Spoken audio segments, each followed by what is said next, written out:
This video is to help anyone who is contemplating going back to school to seek a psychiatric mental health nurse practitioner license. Becoming a psychiatric mental health nurse practitioner is a big deal because they're giving you the special privilege to prescribe psychotropics to psychiatric mental health clients, patients who are already fragile. So you need to know what you're doing. Therefore, the training entails a lot. You have to consider your finances, consider your time, consider where you stand in life to take this endeavor. Because it's an investment that if you don't pay particular attention to it, you may not have any returns on your investment unless you graduate from your program of choice or of study. Because if you go halfway and you don't finish it, your money is lost, especially if you're coming in as a postdoctorate, a postgraduate, or whatever level you're coming in. You're considered a non-traditional student, and therefore you don't get any funds from anywhere. You can take student loans, but they come with a price. You have to be paying for them. So if you are like me, who wants to suffer and gain and cut down some unnecessary expenses, then you have to structure it right so nothing goes wrong. The loans, I said, come with a price. It's not your first degree, therefore the money is not free. You have to pay with interest, even from day one as you go. That was what I found out during my research.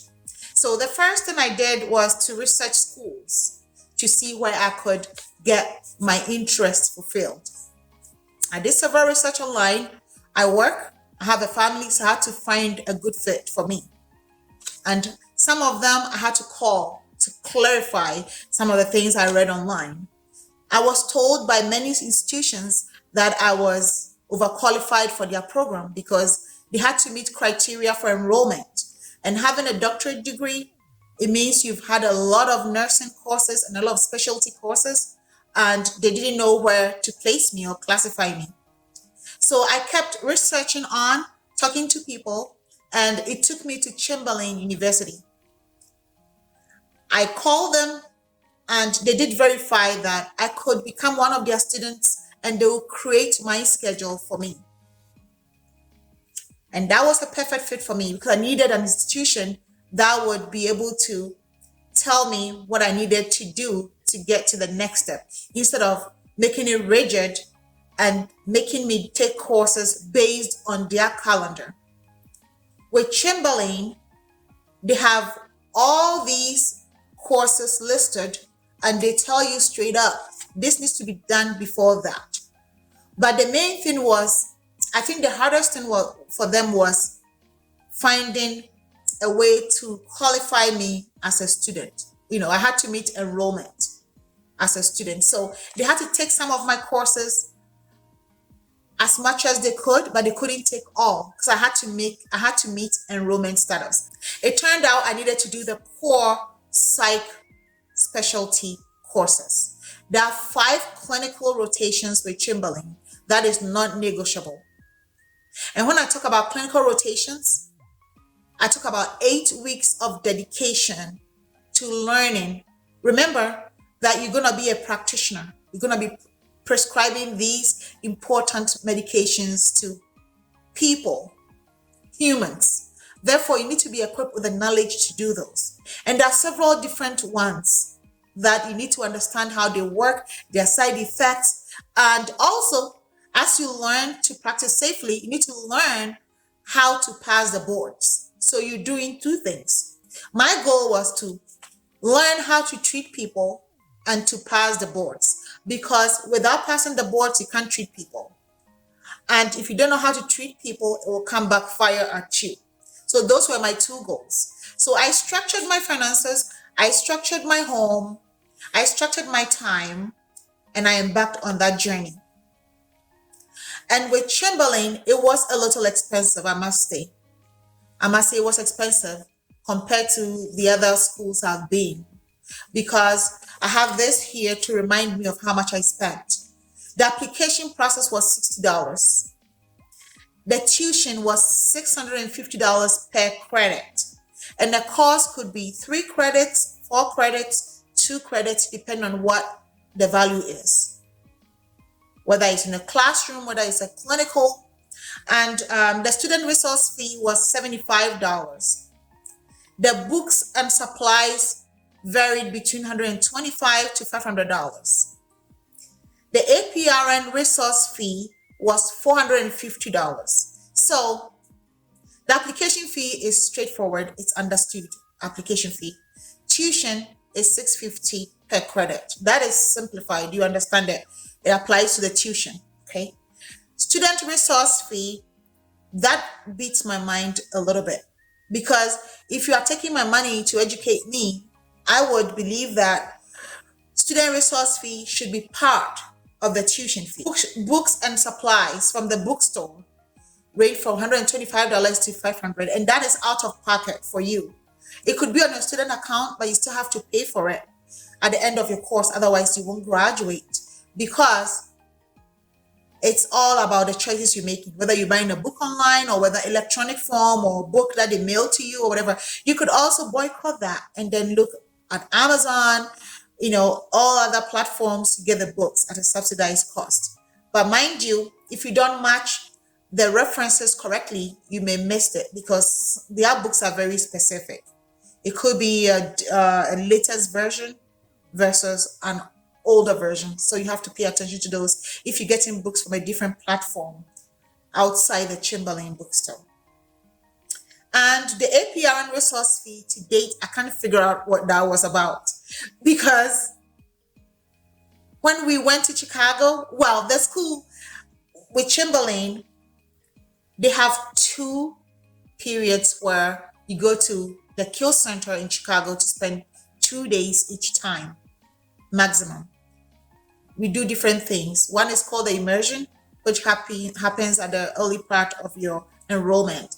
And then we have the intensive, which is at the last class, the latter part of your graduation, your education. You go to the Kill Center, and we do different things at different locations. So for my immersion, I did a video on that. If you haven't watched, please watch it, the immersion. And I thought it was all geared towards FMP more than psych, because of some things that happened, but you can watch that video if it interests you to know.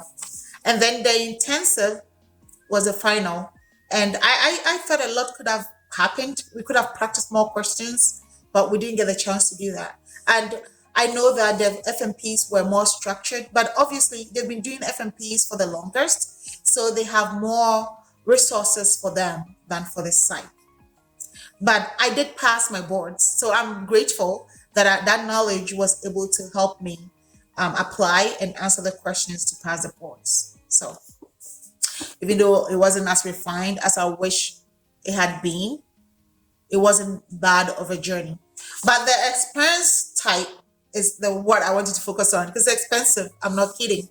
It's expensive. It amounts to about $3,500 to $4,000 a semester, from the calculations, depending on how much books you buy. But you have to be able to filter out the books you really need to focus on and buy, than buying every book that they add to the class. So that's where your critical thinking piece as a nurse comes in, to figure out things that you can, electronically resource to help you, or things that you actually need to hone in on to help you move forward. Because without passing any of the clinical rotations or any of the courses, you're not moving forward. That is a fact. If you don't pass any of the courses, you're not moving forward. So for me, the 5 main rotations were the main barriers I needed to overcome, because I haven't practiced psychiatric mental health as a nurse in specialty, except the few patients that came my way in an acute inpatient environment. So I've worked in an acute inpatient environment for almost my entire nursing journey or career. So the few ones that came, like substance use disorders that I attended to, depression, anxiety, schizophrenics that I cared for, I had not actually taken time to focus on psychiatric mental health nurse patients. But the foundation is the same. What you're doing as a nurse, the foundation is the same. They are all people first. They're all people first. One of the barriers that I encountered significantly was finding a clinical rotation site. Chamberlain expects you to find a clinical rotation site 120 days before your next class. So you have to be proactive if you choose to go with Chamberlain. For me, they met my need as a postdoctorate going back to the master's level to get a psychiatric mental health nurse practitioner license. And I mean, they checked my boxes. They are also accredited. That is a very important thing.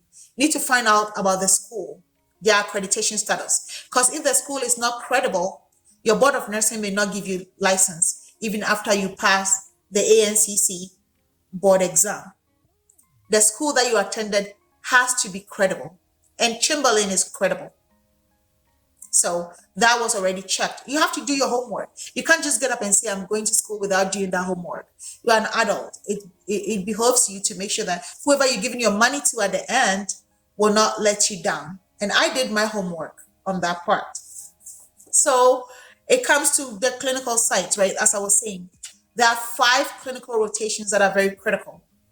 Chamberlain expects you to have at least 625 clinical hours.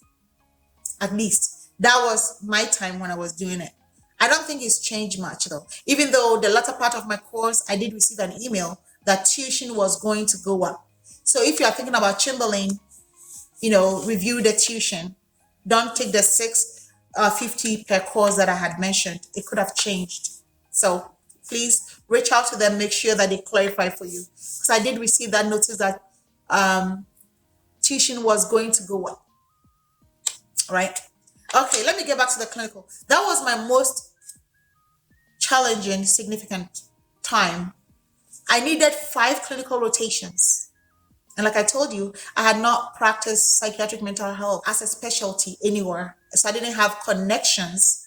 And these are rotations that are necessary for me to move forward or for me to graduate from the program. If you fail one, you fail all. The clinical is pass or fail. The classroom is based on 1,000-point score, so that you can do well.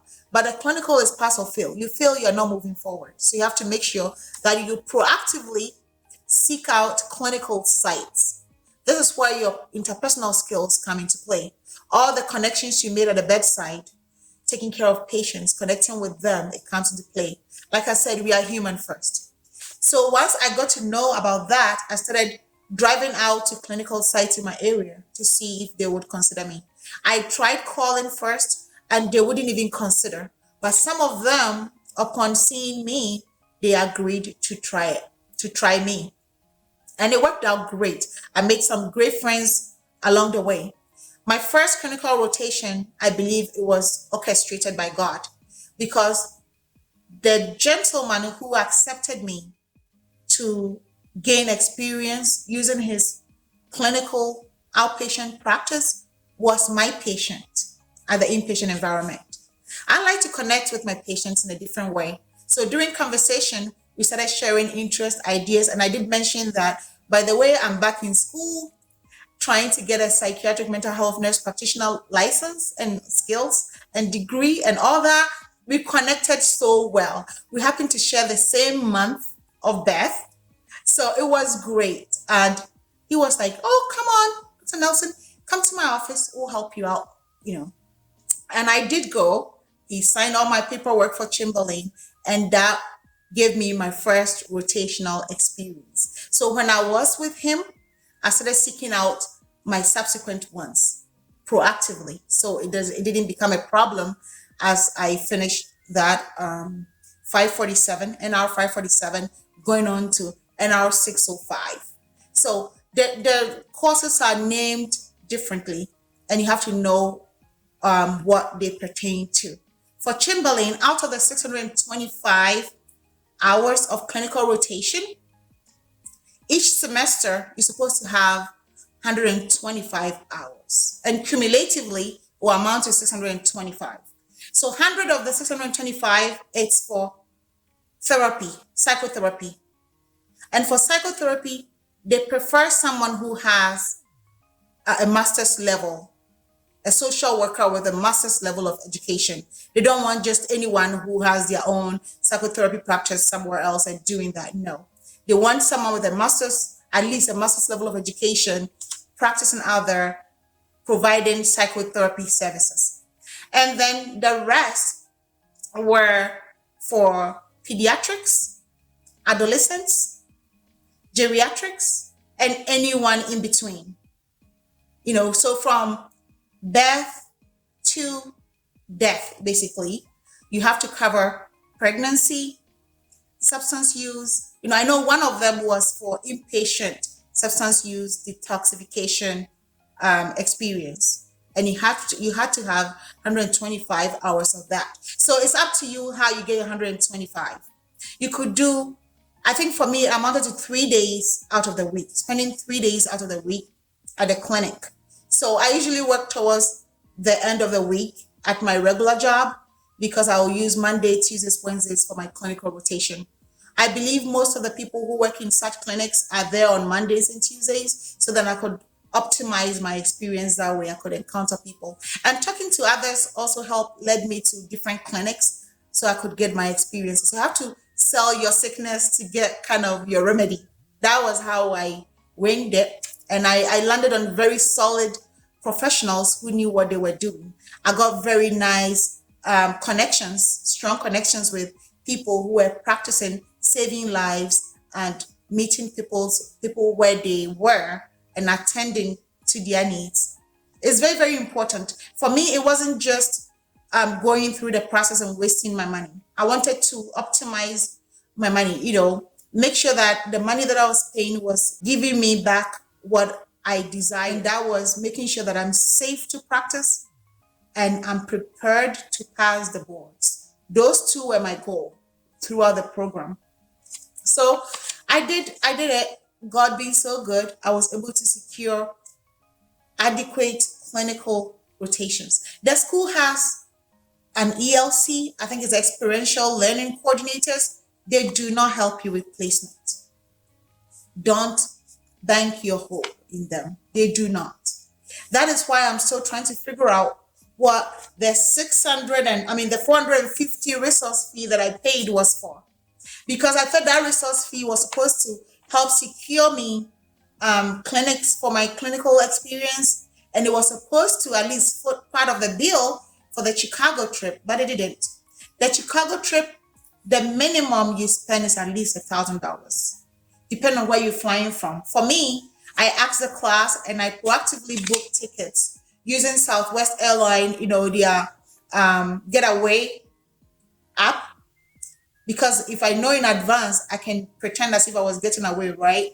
And get a reasonably priced ticket to go to Chicago. But whatever it is, make sure that you don't spend too much. Be smart about your spending because education is not joke.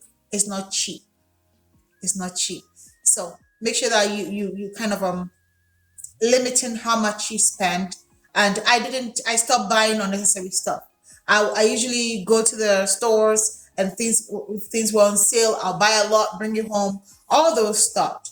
Unnecessary spending here and there, I stopped so I could save my money, focus on getting that degree.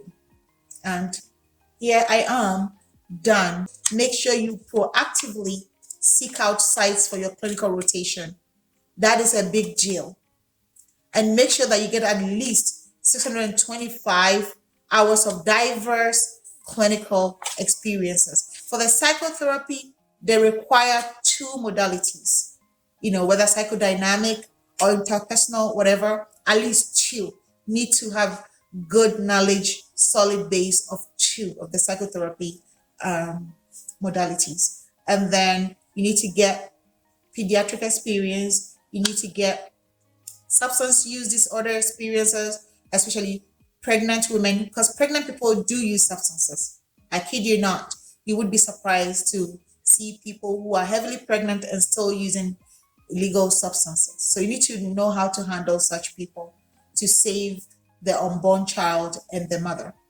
So that is one of their emphasis. You need to make sure that you have that covered.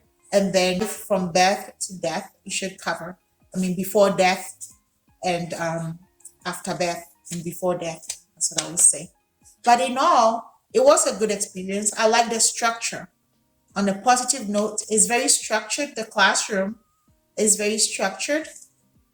And once you know how to navigate the platform and know where things are, it's so much easier. For responses, I preferred email because it kept trails of my conversations with them. Even if I call to say something, I'll send an email to confirm. And it takes about 2 to 3 days to respond to my email. From my experiences, it took them about 3 days to respond, to provide me with a response. And you have to connect with others over there and know who you can seek out to help you clarify things, because the facilitators of the courses are human too. There was one instructor that I thought had OCP personality, obsessive compulsive personality. It's different from the disorder though, not OCD. This instructor, I think, had OCP and wanted everything done exactly she would want to have them done. And that would drive you nuts. That would drive you nuts. So you have to know who you are working with, follow their protocols, and you'll be good. You'll be good. But first, do your research. Check your finances, check your time, do your research before you embark on the journey, so you are much more prepared.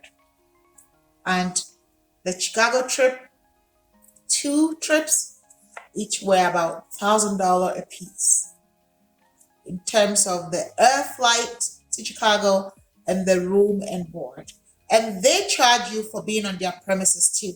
The Q Center charges $95 a day just to be on their premises.